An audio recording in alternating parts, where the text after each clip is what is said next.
영수회담 제의는 제가 꼼수라고 얘기했죠. 나는 꼼수다. 그게 이명박 정부 들어서면서 아마 시작된 거라고 알고 있습니다만, 꼼수죠. 얘들이 할 수 있는 건 꼼수밖에 없으니까요. 네.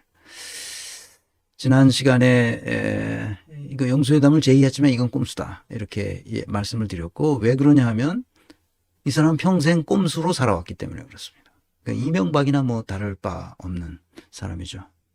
사람의 성향은 바뀌지 않습니다. 사람의 성향은 바뀌지 않는다는 사실을 우리는 잘 몰라요. 그러니까 계속 그 사람이 뭘 좀 달라지겠지, 뭐 좀 달라지겠지 이렇게 합니다. 젊은 시절, 어린 시절에는 달라질 가능성이 남아있죠. 많이 열려 있으니까 미래가. 그러나 성인이 된 다음부터는 그것이 그 DNA처럼 우리 몸에 박혀있기 때문에 바뀌어지지 않습니다. 그러니까 걱정 마시고 이 사람은 안 바뀐다, 그렇게 생각하시면 됩니다. 그래서 학문이 시작된 거죠. 인사조직론이 급속히 발전하게 된 것은 인간이 바뀌지 않는다는 것을 알고 나서 급속히 발전하게 됐습니다. 윤석열의 직무수행 태도는 바로 영수회담, 실무회담이 뭐 무산됐다고 그러는데 사실상 같은 말이에요. 몰라요. 나중에 또 뭐 할 수도 있겠죠. 그렇지만 현재로서는 뭐 하기가 어렵다. 그렇게 된 거죠. 정진석 비서실장 임명 따라 수석급 교체하는 게 이유였다고 하죠. 민주당에서는 미숙한 업무 처리, 정말 황당무계하죠. 도주 대사를 취소하더니 그전엔 또 독일의 해외 순방 가기로 다 약속해놓고 다 절차를 다 밟아놨는데 그 독일 외교부에 엄청나게 뭘 해놓고 나서 며칠 전인가? 며칠 전에 느닷없이 독일 방문 취소. 와, 이놈들 하는 짓 보면 정말 대단합니다. 이런 것은 평생 자기 직무수행 방식에서 이랬을 거예요. 근데 이런 놈을 검사장을 시키고, 이런 놈을 뭘 시킨 겁니까? 검찰총장을 시킨 거죠. 이런 놈을 대통령이 되도록 만든 사람들이 더 나쁜 놈들이죠. 나는 그렇게 생각합니다. 이 사람은 자기 삶을 그렇게 살아온 거예요. 그냥 자기 생겨먹은 대로. 그런데 공직에 나와서도 이런 식으로 했을 거잖아요. 그런데 어떻게 이 사람을 몰라봤냐는 거야. 그러니까 이 사람을 그렇게 되도록 만든 사람들이 다 이 사람과 비슷한 사람들이라고. 아시겠죠? 비슷한 사람끼리 같이 놀아요, 항상. 비슷하지 않으면 같이 놀기 어렵습니다. 김건희 하는 짓이 윤석열 하는 짓하고 거의 비슷합니다. 박영선 얘기가 나왔는데 박영선이 하는 짓을 보면요. 내가 박영선은 많이 연구한 사람이에요. 그때 오세훈하고 지방선거 재보선 할 때 서울시장 후보로 나와가지고 본선에서, 그래서 난 누굴 찍어야 되는지 그것 때문에 고민하다가 박영선을 연구했거든요. 박영선이 도대체 어떤 사람이냐. 똑같습니다. 여러분 잘 모르시죠? 박영선이 어떤 사람인지. 똑같은 사람입니다. 참 정말 엄청나죠. 이 국가적인 재앙 앞에서 자기가 어떤 잘못을 저질렀는지 모르고 저렇게 태연히 책방 만들어서 자기 정치판에다가 영향력을 행사하려고 저러는 저걸 보면 너무 가련하기도 하고, 이 사람이 완전히 이 먹통불이었나? 불쌍하기도 하고 가련하기도 하고, 이거 사악한 거라고 말해야 되나? 인간의 탈을 쓰고는 그럴 수 없거든요. 이거 자기가 잘못한 거란 말이야. 어제의 무능함을 용납한다면 내일의 무능함에 용기를 주게 되는 거죠. 무능한 공직자는 부강한 국가를 만들 수 없어요. 윤석열이 2년 가까이 만들어 온 이 작태는 도저히 용납할 수 없는 거죠. 무능한 정도가 아니라 국가를 재앙의 수준으로 떨궜어요. 새 비서실장을 국민의힘 정진석 의원으로 아마 임명을 하는 것 같습니다. 그래서 윤석열이 직접 자기가 발표를 했는데 기자회견을 아주 오랜만에 기자의 질문 2개를 받았어요. 그것만 요약해서 3분 정도 되는데요. 그것만 요약해서 윤석열이 어떤 인간인지를 보여주기 때문에 그 말을 잠깐 들어보겠습니다. 예, 유시스의 박미영 기자님. 네, 안녕하세요. 유시스 박미영입니다. 대통령께서 참모들에게 이제 정치하는 대통령이 되겠다. 국민들께 뭐 친근하게 네. 다가가는 대통령이 되겠다고 말씀하셨다는데 국정 운영이나 아니면 소통 방식에서 구체적으로 어떤 변화를 생각하고 계시는지 말씀해 주십시오. 그래서 저도 아침 그 신문 기사를 보니까 정치하는 대통령이 되겠다 이렇게 딱 나왔는데 사실은 그거는 뭐 대외적인 것보다 우리 용산 참모들에게 앞으로 이제 그 메시지라든지 뭐 이런 이런 걸 할 때 국민들께서 좀 그 평균적인 국민들이 좀 이해하고 알기 쉽게 그렇게 이제 하자는 뜻이고요.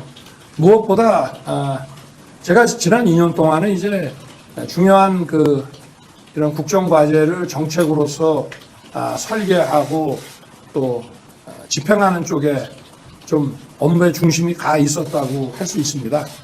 그런데 이제 어느 정도 우리가 나아가야 될 방향, 정책 이런 것들은 이제 좀 세워져 있기 때문에 이제 지금부터는 국민들께 좀 더 다가가서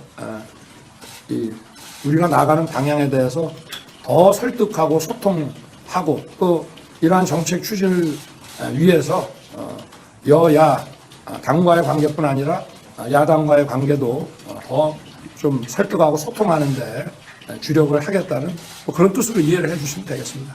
그렇기 때문에 우리 정진석 전 부의장 같은 분을 비서실장으로 제가 모신 거 아니겠습니까? 그래. 네, 한 분 정도. 네, KBS 이현준 기자님.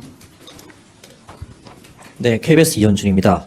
이재명 대표와 회담을 할 때 어떤 의제로 논의하실 것인지 궁금합니다. 글쎄 뭐 의제에 대해서는 뭐 아무래도 제가 이재명 대표를 용산으로 초청을 했기 때문에 제가 하고 싶은 말을 하려고 초청했다기보다 이재명 대표의 얘기를 좀 많이 들어보려고 그렇게 해서 그런 용산 초청이 이루어진 것이고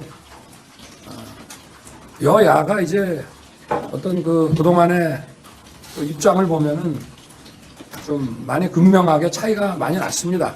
그렇지만 일단 좀 서로 의견을 좁힐 수 있고 합의할 수 있는 이런 민생 그 의제들을 좀 찾아서 국민들 좀 민생 안정을 위해서 할 수 있는 몇 가지라도 좀 하자는 그런 얘기를 서로 하게 되지 않을까.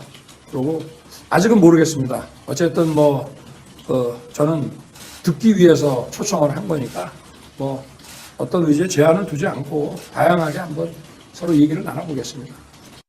네, 다양하게 의견을 들어보겠다는 거죠. 지금 이 얘기를 잘 들어보시면 2가지 질문을 했잖아요. 이재명 대표를 용산으로 초청해서 그냥 얘기를 듣겠다 이런 얘기. 그 사람은 얘기를 듣는 사람이 아니거든.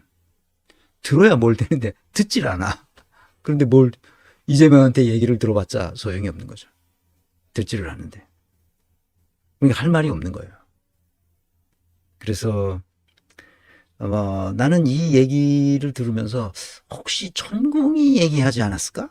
그런 생각이 들었는데 그건 뭐 아직 천공의 그걸 누가 그 천공 유튜브를 보는 사람이 있으면 한번 찾아보기 바랍니다. 이거 취소한 것도 실무자들 하지 말고 직접 해라. 뭐 천공이 충분히 그러고도 남잖아요. 그러지 않았을까? 그런 생각이 듭니다. 근데 내가 이 얘기를 들으면서 정진석이라는 사람은 언론에 나오질 않았던 사람 같은데 이 사람이 나온 걸 들으면서 그럼 그렇지 그랬습니다. 왜 그러냐? 이 사람 둘은 딱 짝꿍이 맞아요. 그러니까 친일 행각을 하는 데는 딱 맞습니다. 아버지가 아마 그 박정희 시대에 내무부 장관도 하고 국회의원도 한 뭐 5 국회의원에다가 박정희 시대에 그러니까 내무부 치안국장을 했으니까 내무부 치안국장이 오늘날로 말하면은 검찰총장이거든요.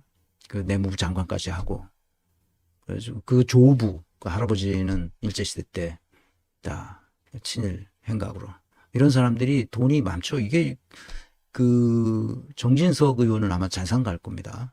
그런 사람들이 되게 금수저 중에 금수저로 태어나서 아무런 어려움 없이 친일파의 후손이다. 이렇게 보면 되겠습니다. 그러니까 친일파라고 얘기하니까 연좌제도 아니고 뭘 그렇게 말하냐 이렇게 생각하실 수도 있는데 그 일체 그 서민들의 삶에는 아예 관심을 갖지 않습니다. 자기들만 잘 살면 돼요. 딱 맞아요. 두 사람이. 흡혈귀에게 빨대를 꽂아주는다는 점에서 두 사람이 똑같습니다. 일반 서민들의 삶에는 아무런 관심이 없어요. 그러니까 내가 얘기하는 건 뭐냐. 조선 건국 이래 600년의 역사는 계몽되지 않은 민중의 삶이었다. 나는 그렇게 정의 내립니다.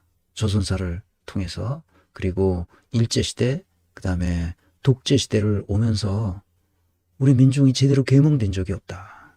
서양에서는 계몽주의 시대가 있었잖아. 한 100년 이상의 계몽주의 시대를 거쳐서 그다음에 그 이 세계를 이성의 힘으로 그 분석해서 이 세계가 어떻게 돌아가는지를 알 수 있는 이성의 힘이 자라나기 시작했는데 한국의 역사에서 그런 계몽의 시대가 없었다는 거예요. 결국 계몽되지 않은 민중은 위에서 그냥 막 그 있어빌리티, 내가 좋아하는 단어 있어빌리티, 그 다음에 그 설레발과 호들갑 떠는 것에 다 넘어가는 거야. 너무 안타까워요 나는.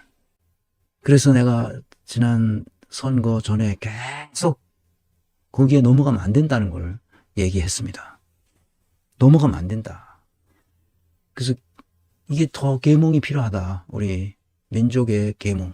북한 사람들도 계몽되지 않았어. 누가 계몽해 주지 않으니까 세상은 다 그런 건 줄 알고 갇혀서 그렇게 사는 거죠. 그러니까 계몽이 되면 되는 거예요. 그래서 계몽되지 않았기 때문에 이렇게 된 것이 아닐까 그런 생각을 합니다. 그래서 윤석열에게 정치라는 것은 철저한 사대주의적인 정치죠. 그러니까 조선 건국 600년의 역사가 그대로 지금 계속 지속되고 있는 거예요.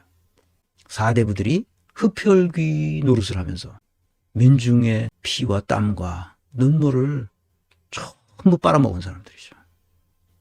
이 사실을, 이 역사적 사실을 우리가 명확히 인식할 때 오늘 우리가 뭘 해야 되는지를 알 수 있다는 거죠.